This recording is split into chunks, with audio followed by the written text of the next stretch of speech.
Olá pessoal, mais uma em seguida. Em seguidaça, nem bebi água dessa vez.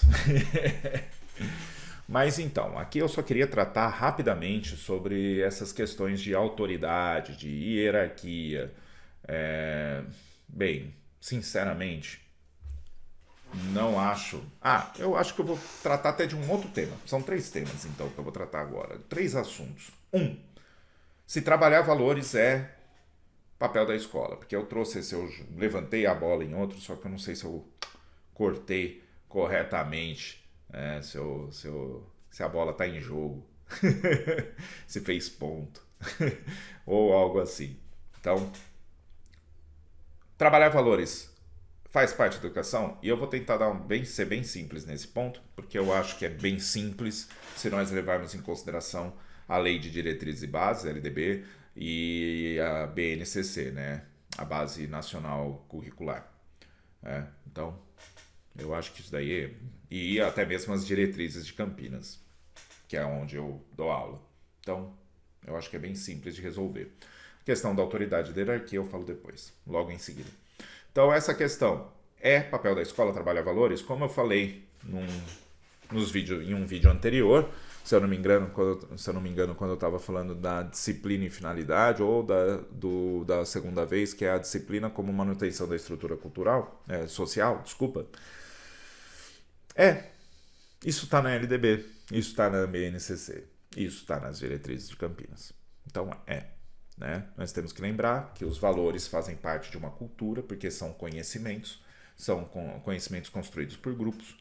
Entre esses grupos nós temos os grupos familiares, então nós temos as culturas familiares, né? E a escola ela trabalha com outros valores, que são valores mais amplos, de como pessoas lidam, ajudar pessoas a entender a melhor maneira de lidar com o diferente e muitas vezes o divergente. Tá? Isso faz parte da formação da pessoa como cidadão, porque nós fazemos parte de um grupo bem maior do que apenas nossa família, tá? Então, sim, valores faz parte, sim, do trabalho da escola. Mas esses valores que a escola trabalha é para substituir os valores familiares? Não. Não, porque isso não faz nem sentido.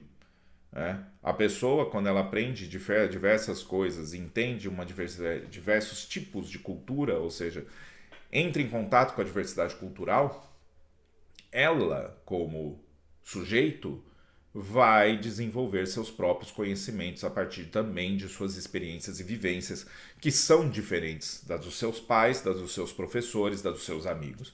Tá? Então, não. Não é assim que funciona. Não é uma substituição. É uma construção de novos valores e novos conhecimentos a partir dessas relações que são travadas na mente do aluno, na mente do professor, na mente das pessoas que estão em relação umas com as outras, inclusive nós. Então esse é o primeiro ponto. Sobre a questão da autoridade, a questão da hierarquia, nós temos também uma noção de que a hierarquia é algo natural. Não é. Hierarquia são adequações, muitas vezes, que são construções que existem a partir de relações. Tá? Eu vejo, particularmente, a minha noção de hierarquia é funcionalidade. A hierarquia, vamos lá, o que eu quero dizer com funcionalidade? Eu ouço e respeito decisões administrativas vindo da gestão, por exemplo, e da gestão que eu falo, da direção em específico, porque é a função delas. Né? Então eu tenho esse respeito e essa escuta pela funcionalidade do papel da gestão. Isso é diferente de eu simplesmente achar ela manda em mim, porque ela é gestora. Não é assim que funciona. Não é assim. Por quê? Porque isso possibilitaria abusos. Por exemplo. Então, essa é uma noção, a noção de hierarquia como uma superioridade meramente existente já por si mesma, etc., eu já não concordo. Na verdade, não faz sentido para mim. Para mim, o que faz sentido é funcionalidades. Eu, como professor, tenho um papel, uma funcionalidade, uma função dentro da minha relação com os meus alunos. Ah, mas isso quer dizer que a sua função pode mudar? Pode, pode. Vamos lá. Meus alunos que já se formaram, né, e são vários, né, que hoje já têm seus 20 e poucos anos, já não são mais meus alunos. A minha relação com eles é outra. É pessoa, é amigo, é amiga. Acabou. Não estou sendo mais professor. Ah, mas e se você for professor, por exemplo, como no Instituto Pramana? Que eu sou professor, né? Lá no Instituto Pramana. E eu tenho alunos por lá que também são meus amigos, né? Como funciona? Ué, quando eu estou dando aula, professor. Se eu estou tirando dúvida, professor. Eu tenho uma funcionalidade. Eu me percebo dentro dessa funcionalidade, né? E quando eu estou como amigo, eu estou como amigo. Eu percebo também a minha funcionalidade como amigo. Ok? Então, para mim, a noção de funcionalidade ela é melhor. Ah, mas a funcionalidade é algo construído. E é contextual, né? E tem diversas coisas relacionadas, como, por exemplo, a ética, a moral, tá? Que relaciona que está dentro das minhas relações interpessoais. Seja na funcionalidade como professor, seja na funcionalidade como aluno, ou seja, na funcionalidade como amigo. Tá? É diferente. São coisas distintas, que têm aspectos distintos que eu tenho que saber trabalhar. Ponto. Tá? E a autoridade? A autoridade, mesma coisa. A autoridade é algo construído. E eu trabalho muito, acho que principalmente pela experiência que eu tive com situação de rua lá na Casa Guadalupana, que faz parte da ONG chamada APOT, ou Associação Promocional de Oração e Trabalho, que foi fundada pelo Padre Haroldo aqui em Campinas. Eu acho que essa experiência também com educação social de rua, né, com situação de rua, com criança e adolescente em situação de rua, me trouxe também diversas reflexões sobre a importância do vínculo afetivo para o desenvolvimento de algum tipo de autoridade.